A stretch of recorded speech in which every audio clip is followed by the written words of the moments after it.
Hello everybody, welcome back to another YouTube video. My name is Matthew and I am taking a look at these 5 Godzilla minifigures that I've had for quite some time. And I was going to wait till I got the whole set, but at this point with the pandemic and all Godzilla merchandise soon going to be stopped being produced, and only Playmates is going to have the rights to it. At least that's what I'm assuming is going to happen. Because I mean NECA lost the rights.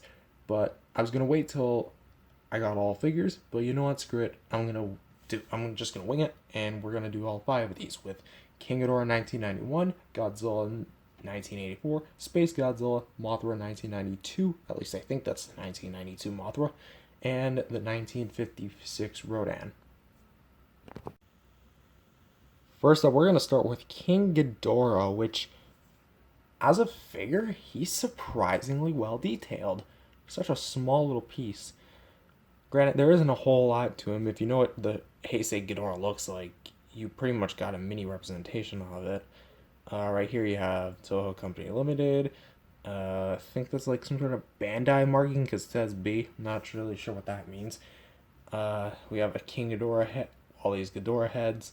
I do have a bit of an issue with mine. Mine's slightly off its eyelid, and as in slightly, I mean it's all the way to the back. But honestly, you're going to be viewing this from the front, and thank goodness it's off to a side. Also, that's another thing. These guys have no posability, so you can bend them, but they're not really intended to. The tail is nicely sculpted, nicely molded there too. Very shiny too in the light. I think a gripe with this is mainly the wings. Like, they're really wide. In the movie they were paper thin, so I can understand why, but just kind of an eyesore. It's kind of the Bandai Creations Ghidorah 2001, just scaled down almost with the wings. But yeah, that's really all there is to say about Ghidorah. He's a nice Ghidorah. He's not too complicated in terms of things. Obviously, you can't go to every detail because of how small this is, but for what they had to work with, it's definitely good. Next up, we're going with Space Godzilla, which he looks like a chipmunk. He looks like a chipmunk or a squirrel with maybe some peanuts or nuts or acorns in his mouth, hibernate till winter. But I don't know, something's just off about this Space Godzilla in terms of his head mold, but everything else is just fine. Crystals are not surprisingly, they're not banged up or anything. You have nice white frosted tips, especially at the dorsal plates, and all going all the way down to the tail, which is just amazingly painted.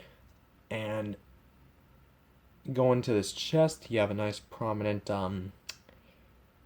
I'm not even gonna finish what I was gonna say. You have this. Not really sure what color this is. It's like a purple red color mix, maybe brown. Brown isn't the right word. And I wouldn't say magenta either. Maybe it's magenta. Not sure. Don't know my colors well.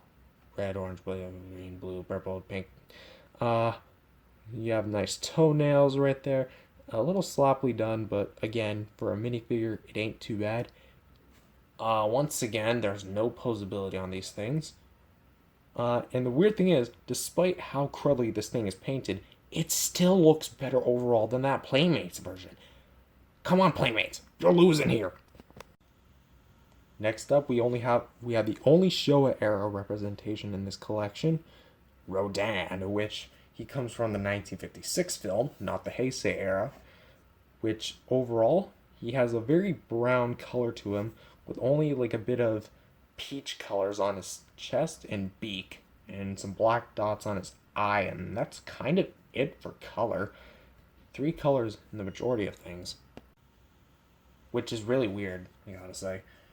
For his sculpt, you have some nice folds there, almost like the guy in the suit, 3 fingers, and the face doesn't look like a horse, unlike that other Rodan that I have. You have some nice spikes and ridges going down his stomach to his torso and legs. Nothing at the bottom of the feet, by the way.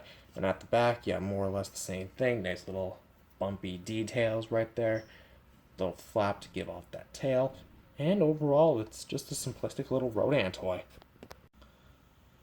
Next up, we have the Queen of the Monsters herself, Mothra, which her face is has a bunch of different colors going on. We have white, orange, black, blue, all mixed through together, and it looks really nice for the head. The top of the wings here, we have a nice color pattern here, which I actually have four of these Mothras, and I picked out the best looking one because they vary in terms of consistency with the quality. And it doesn't look too shabby. I mean, the applications are applied very well with the utmost care. I can only spot like little hiccups here and there.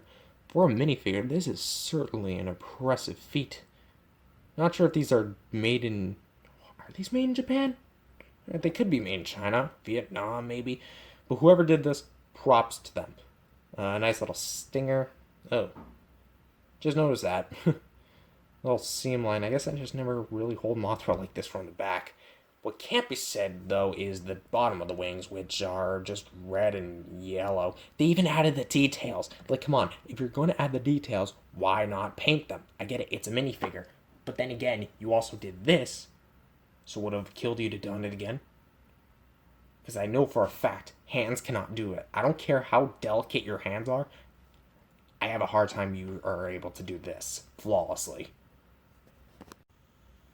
And last up, we have the King of the Monsters himself, and my personal one of this set, Godzilla, 1984, which he's overall very cool looking.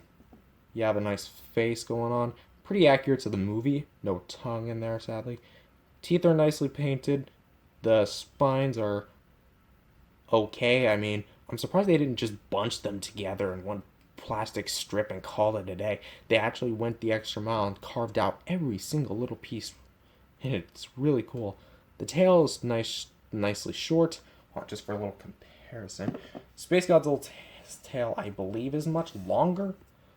Yeah, it's definitely longer than Godzilla 84. Here we have the legs, which again are painted really well. Kind of the same glowing effect too on the camera. That's really cool. And bottom of the feet, details looking pretty good. You can see all the detail right there. And yeah, that's really all there is to say about Godzilla 84. He's definitely my favorite, simply because he's Godzilla. I mean, how can you not like the guy? So yeah, it's probably my favorite out of the five. For a size comparison, here they are with the Playmates Space Godzilla and the Bandai Creations King Ghidorah 2001, which, yeah, I still think that in terms of paint, he's still painted better than Playmates. And here they are with some other minifigures with NECA's Mothra poster version, or version 2, I don't know what that just threw, of Vinimate's Rodan 1993, and I forget the brand you are, I think Shogoken, you know what, screw it, Bandai Godzilla Filius 3.5 inch, which, as you can see, also I was really scared to take her off the stand, because I know if I break that, I'm done. I'm done.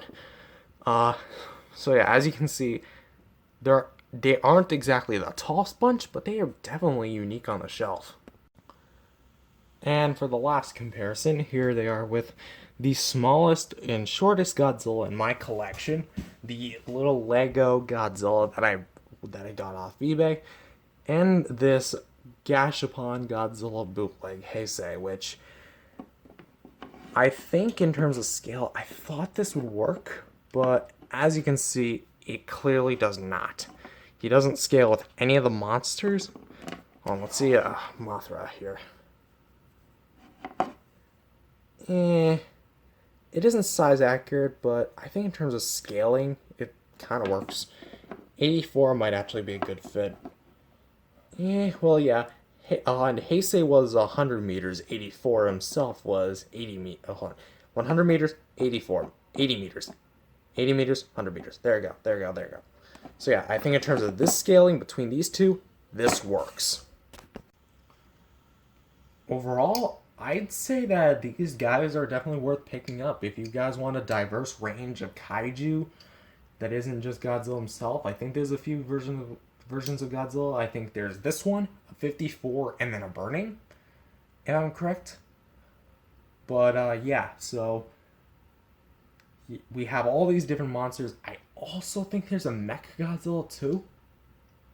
Like, not a Mecha Godzilla 2. I just mean like a Mecha Godzilla as well.